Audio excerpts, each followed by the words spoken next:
So on August 26th, 2015, my mom called me at work. It was the first week of the semester.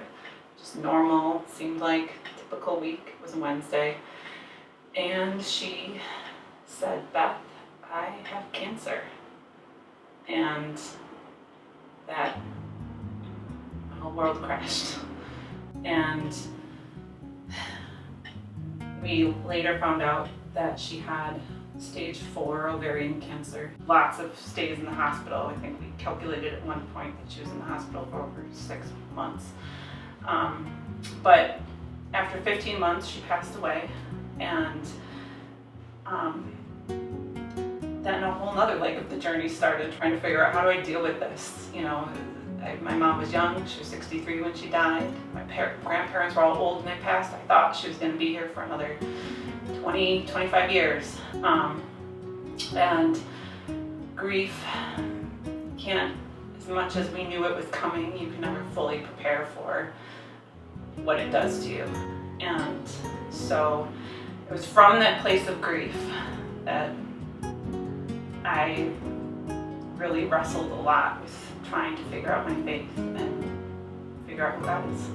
A while after my mom had passed, someone from Right Heart Ministries challenged me to listen to these podcasts that are all about the names and the attributes of God for 30 days. And so I started doing that, and I didn't really, I was doing it, and I distinctly remember probably a few weeks into it, I kind of stopped for a second and I thought, what is this doing? Like, let me think about this. And so I did, and I realized that taking the time each day to focus on who God is was helping me to realign my thinking away from myself and from the circumstances I was facing, and put my thoughts back on Him.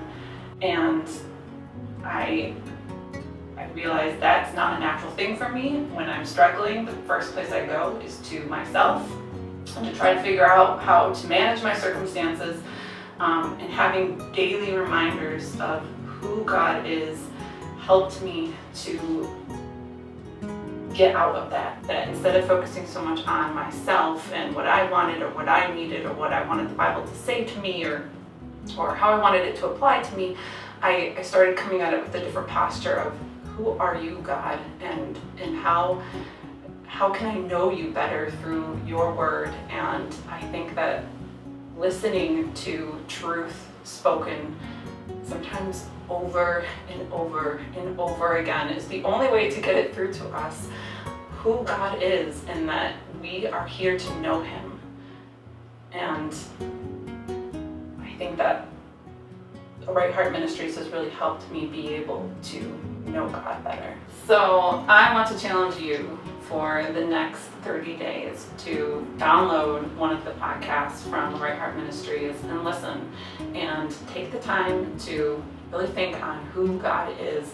And you might not see what it does at first. It might feel like, okay, I just spent 10 minutes doing this, now what?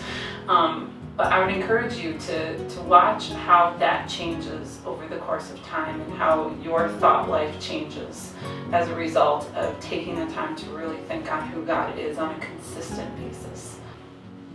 It's been a year and 8 months since my mom passed away, and I would be lying if I said I was done grieving.